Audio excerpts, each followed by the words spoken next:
A man goes online, not looking for a friend, not looking for a date, looking for someone willing to die, and someone said yes. This is not fiction. This is not a movie plot. This happened in Germany in 2001, and it started on a regular internet forum that anyone with a connection could access. Yeah, that already sounds wrong. Armin Meiwes was 39 years old, computer technician, lived alone in a farmhouse in Rothenburg, a quiet town in central Germany where nothing of note had ever happened. He drove to work. He came home. His neighbors waved at him from across the street without a second thought. But inside that farmhouse, something had been building for years. Not a sudden break, not a snap decision. Something slow and quiet and deeply embedded. An obsession that investigators would later describe as long-standing. Something he had been carrying by himself for a long time. And at some point, he stopped just carrying it.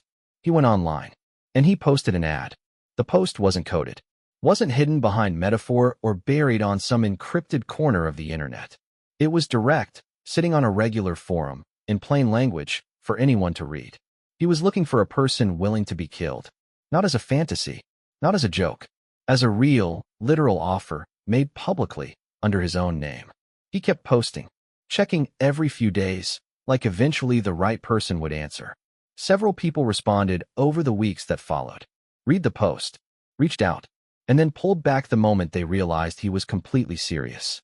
Meiwes didn't react, didn't panic, just waited, until someone didn't pull back. His name was Bernd Brandis, 43 years old, an engineer from Berlin with a stable career and people in his life who had no idea what he was about to do. He read that post, and he didn't run.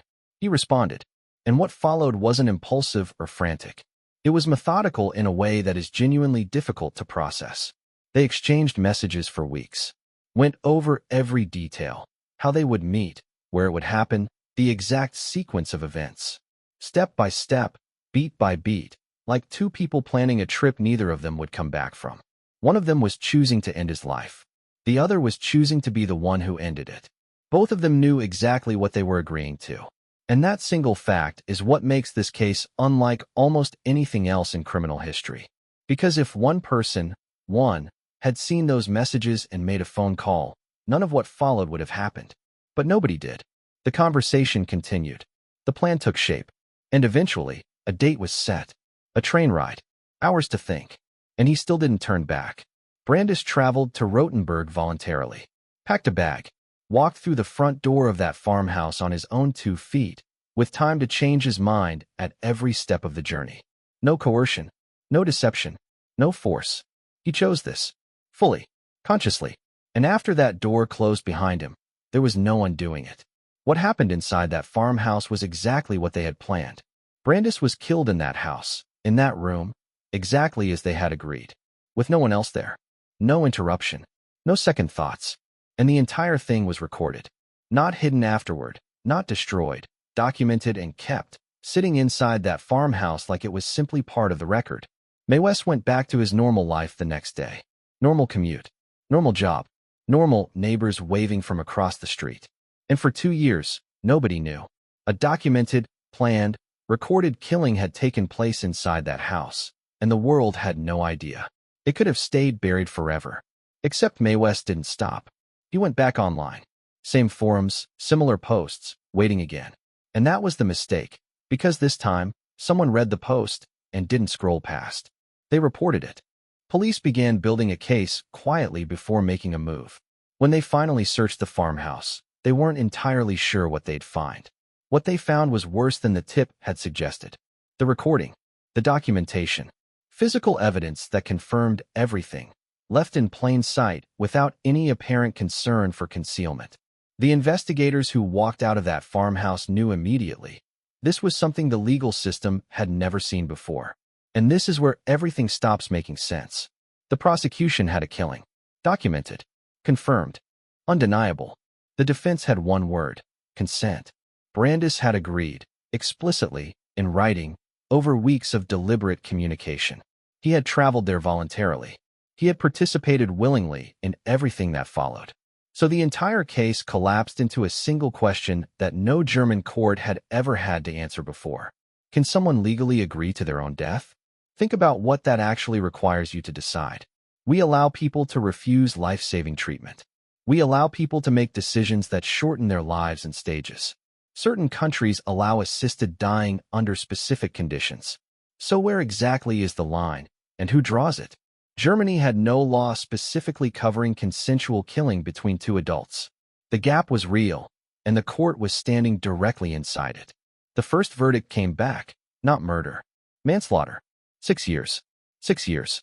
For a documented, planned, recorded killing.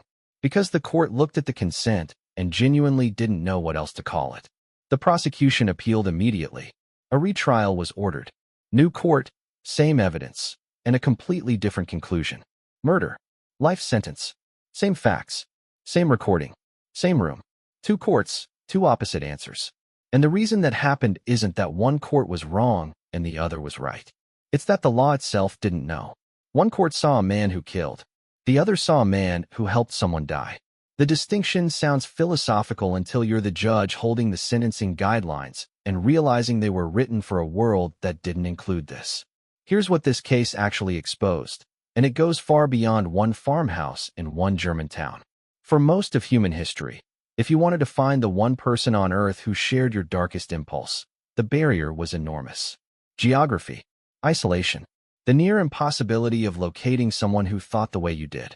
The internet didn't just lower that barrier. It removed it entirely. Meiwes posted one ad and found Brandis within weeks. That connection, across distance, across anonymity, with no friction, is what made everything that followed possible. The philosophers had been debating consent and death for centuries. Germany had to answer it in a courtroom, with video evidence, faster than the legal framework could catch up. New legislation followed specifically because of what happened in Rothenburg, laws covering consensual killing that hadn't existed before, written because the gap had been exposed and someone had fallen through it. Meiwes is still in prison. The recording sits in a German evidence archive. The farmhouse still stands in Rothenburg. And somewhere, a version of that forum still exists. One post, two people, one outcome that forced an entire country to rewrite the definitions of consent, crime, and what the internet makes quietly possible every single day. So tell me, if you had seen that post in 2001, would you have believed it was real? Or would you have assumed it was someone performing darkness for attention and kept scrolling? Because someone did keep scrolling. A lot of people did, and one person didn't.